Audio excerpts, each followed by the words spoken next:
Hello everyone, welcome to my channel readers path. तो आज मैं स्टार्ट करने वाली हूँ एचटेट PYQ सीरीज़। इस सीरीज़ में हम करेंगे एचटेट के जितने भी PYQs हैं। तो अभी हम क्वेश्चन करना स्टार्ट करते हैं। ये प्रीवियस ईयर में ही आया हुआ क्वेश्चन है। हमारा फर्स्ट क्वेश्चन है। यहाँ पे हिंदी और इंग्लिश मैंने दोनों में ही लिखा है, तो जिस भी लैंग्वेज में आप कंफर्टेबल है आप उस लैंग्वेज का यूज कर सकते हैं। फर्स्ट क्वेश्चन इज़, जैसे मैं हिंदी में रीड करती हूँ। 150 विद्यार्थियों द्वारा प्राप्त औसत अंक 35 थे। यदि इनमें से उत्तीर्ण विद्यार्थियों का औसत प्राप्त अंक 39 हो तथा अनुत्तीर्ण विद्यार्थियों का औसत प्राप्त अंक 15 हो तो परीक्षा में उत्तीर्ण होने वाले विद्यार्थियों की संख्या ज्ञात कीजिए। तो यहाँ पर हमें कैलकुलेट करना है वो कैंडिडेट्स जो कि एग्ज़ाम में पास हुए हैं। हमें 150 कैंडिडेट्स का एवरेज गिवन है विच इज़ 35, एंड जो पास होने वाले कैंडिडेट्स हैं उनका एवरेज दे रखा है, और जो फेल होने वाले कैंडिडेट हैं उनका एवरेज हमें गिवन है। हमें पास होने वाले कैंडिडेट्स की संख्या चाहिए, वो कितने होंगे। तो इस क्वेश्चन को हम बहुत इजी तरीके से करेंगे, यानी कि यहाँ पर हम मिक्सचर और एलिगेशन का यूज़ करेंगे।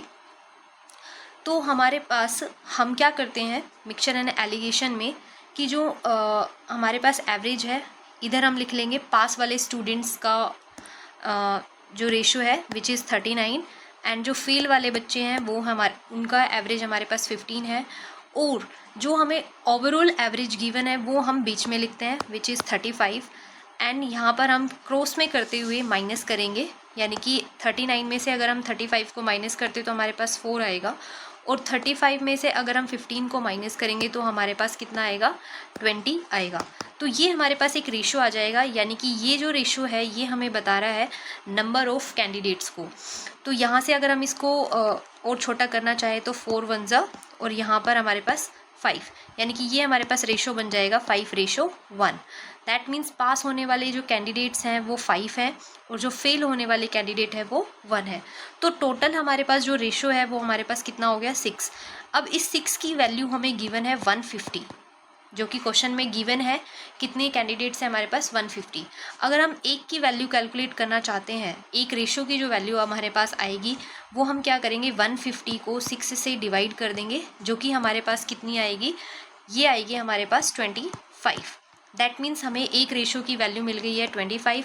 अब हमें पास होने वाले कैंडिडेट्स चाहिए, तो उसका जो रेशो है वो कितना है हमारे पास, 5 है। तो हम 25 को 5 से मल्टीप्लाई कर देंगे तो हमारे पास आंसर कितना आ जाएगा, 125। तो हमारा बी ऑप्शन जो है वो करेक्ट हो जाएगा, 125। अब नेक्स्ट क्वेश्चन पे आते हैं हम। हमारा नेक्स्ट क्वेश्चन आप देख सकते हैं। ये क्वेश्चन हमें दे रखा है कि a⁻x है, जो कि हमें गिवन है इज इक्वल टू b के बराबर, b की पावर y गिवन है c, और c की power z is equal to हमें गिवन है a के बराबर। तो हमें x y z की वैल्यू जो है वो फाइंड आउट करनी है। तो यहाँ पर आपको सिंपली एक log की प्रॉपर्टी पता होना चाहिए, या फिर हम बोथ साइड क्या कर लेंगे, a⁻, इस क्वेश्चन को हम इजीली a की पावर x हमें b गिवन है, और इसी तरीके से b की पावर y जो है हमें गिवन है c, और c की पावर z हमें गिवन है a के बराबर। अब हमें x की वैल्यू चाहिए, y की वैल्यू चाहिए और z की वैल्यू चाहिए। तो x को हम कैसे लेके आ सकते हैं, log लेके आ सकते हैं। तो बोथ साइड हम log ले लेंगे, तो यहाँ से क्या बन जाएगा, log a⁻x is equal to में b, इधर log b, एंड इधर बनेगा log b⁻y is equal to में log c, इधर बन जाएगा log c⁻z is equal to में log a।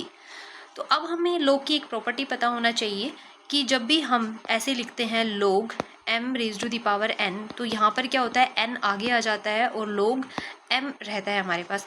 तो इन सभी में हम तीनों पॉइंट्स पे हम क्या करेंगे, यही वाली प्रॉपर्टी यूज़ करेंगे। तो हमारा x आगे आ जाएगा, x आगे आएगा तो जो ये है हमारे पास x की वैल्यू हमारे पास यहाँ से क्या बनेगी, log b/log a बन जाएगी। सिमिलरली आप y की वैल्यू निकालेंगे, क्या बनेगी, log c/log b, and similarly आप z की वैल्यू निकालेंगे, log a/log c। अब एक्स वाई जेड की वैल्यू हमें कैलकुलेट करनी है, यानी कि तीनों को हम क्या कर देंगे, मल्टीप्लाई करेंगे। तो जब हम तीनों को मल्टीप्लाई करेंगे तो एक्स की वैल्यू हमारे पास है log b अपॉन में log a multiply log c multiply log b multiply log a upon log c। तो यहाँ से आप देखोगे सारी वैल्यूज आपस में कट हो रही है। log a से कैंसिल आउट हो जाएगा, log b से, log c से। तो इसकी वैल्यू हमारे पास कितनी आ गई 1। ठीक है, तो इसका भी ऑप्शन हमारे पास करेक्ट हो जाएगा 1। तो सॉरी, सेकंड ऑप्शन हमारा करेक्ट हो जाएगा जो कि है 1। आई होप आपको ये क्वेश्चन समझ में आ गया होगा। अब हम चलते हैं हमारे नेक्स्ट क्वेश्चन पे। तो यहाँ पे आप देख सकते हो नेक्स्ट क्वेश्चन क्या निकालना है हमने, find the smallest perfect square number which is exactly divisible by 4, 5, 6, 15 and 18। यानी कि हमें स्मॉलेस्ट स्क्वायर नंबर निकालना है। तो याद रखना है हमें क्या कैलकुलेट करना है, स्क्वायर नंबर निकालना है। तो सबसे पहले हम इसके लिए कैसे करेंगे इसको सोल्व, इसके लिए हम इन सब का क्या निकालेंगे, एलसीएम निकालेंगे। कि हम इन सब का हम क्या कैलकुलेट करेंगे, एलसीएम। अब हम इसको कैसे कर सकते हैं, हम 4 को हम कैसे लिख सकते हैं, 2 रेज़ टू दी पावर 2। 5 जो है वो हमारे पास क्या रहेगा, 5 की पावर 1। 6 जो है इसको हम फैक्टर में ब्रेक करेंगे 2 इंटू 3। ऐसे ही सिमिलरली 15 जो है वो हमारे पास क्या हो जाएगा 3 इंटू 5। सिमिलरली 18 अगर आप निकालोगे तो ये हमारे पास कितना बन जाएगा 2 इंटू, यहाँ पे कितना बनेगा हमारे पास 3 इंटू 3। अब यहाँ से हमें इन सब का क्या निकालना है, एलसीएम। तो एलसीएम में हमें क्या लेना होता है, जो भी इन सब की क्या है हाईएस्ट पावर है। तो हम यहाँ पर देख सकते हैं सबसे ज़्यादा हाईएस्ट पावर जो यहाँ पर 2 की है वो कितनी है, 2 रेज़ टू दी पावर 2। 3 की जो यहाँ पर हाईएस्ट पावर है वो कितनी है, 3 रेज़ टू दी पावर 2। अब 5 की हमारे पास हाईएस्ट पावर कितनी है, 1। अब यहाँ पर हमें क्या ध्यान रखना है, परफेक्ट स्क्वायर नंबर चाहिए। अगर सिंपली नंबर पूछा होता तो हमारे पास ये आंसर हो जाता, लेकिन अब हमारे पास क्या है, हमें क्या पूछा है, स्मॉलेस्ट परफेक्ट स्क्वायर नंबर चाहिए। तो अब यहाँ पर हम देख सकते हैं 2 की पावर 2 ये भी एक स्क्वायर नंबर हो गया, 3 की पावर 2 ये एक स्क्वायर नंबर है, लेकिन 5 जो कि एक सिंगल पावर में है, इसीलिए हमें क्या करना पड़ेगा, इस पूरे को एक 5 से मल्टीप्लाई करना पड़ेगा। तो अगर हम यहाँ से क्या करेंगे, 5 की पावर 2 ले लेते हैं तो वो हमारे पास एक परफेक्ट स्क्वायर नंबर बन जाएगा। तो या तो आप ऐसे कैलकुलेट कर सकते हैं 4 इंटू 9 इंटू 5। अब जो इन सब को मल्टीप्लाई करने के बाद आएगा नंबर, उसको आप फिर से 5 से और मल्टीप्लाई करेंगे। तो जब हम इन सारे नंबर को मल्टीप्लाई करेंगे आपस में यहाँ से, तो ये हमारे पास बन जाएगा आंसर 900। तो इसके लिए हम, तो आई होप आपको ये क्वेश्चन समझ में आया होगा कि हमें क्या बनाना था, परफेक्ट स्क्वायर नंबर बनाना था। इसलिए हमने यहाँ पर 5 से क्या किया है, मल्टीप्लाई किया है। तो आंसर हमारा कितना आ जाएगा 900, विच इज़ ऑप्शन सी यहाँ पर हमारा करेक्ट आंसर हो जाएगा। अब हम नेक्स्ट क्वेश्चन देखते हैं। तो नेक्स्ट क्वेश्चन हमारा क्या है,